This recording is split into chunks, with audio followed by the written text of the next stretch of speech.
Hi friends, welcome to my mini blog. आज आम समस्ते आम फैमिली मेंबर्स सान वो दादा हरिया बाहरी पड़ीचु संतोषीमा पूजा पाई।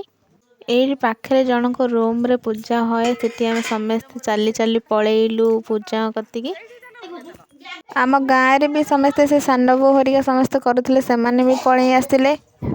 समस्ते फाइनल जाइकरी ठाकुर पाखे पहुँची गलु। से समस्ते ठिया होते आम ठाकुर कती प्रणाम करदेलु। ये आमर रोसे आरंभ करदे समस्ते।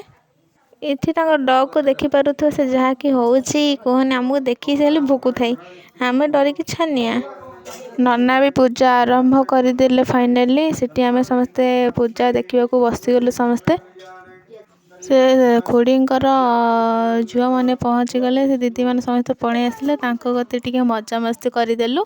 तापर पूजा आरंभ हो गला। नना पूजा आरंभ करदे। सेठी समस्ते प्रणाम करी टिके समस्त सहित सेल्फी नहीं गली। बुढ़ी माँ दादा हरिया सहित समस्त सहित सेल्फी नहीं गली। संतोषी माँ भारी नेम। फास्ट छोट छुआ को खाइबा दे सारापर बड़ पिला खाइबे। छोट छुआ खाइबा देते से खाई सारापर आम सब बसीगलु खाइबापी। सीठी खाई पीकरी आम समस्ते बाहरी पड़लु रूम को सबू।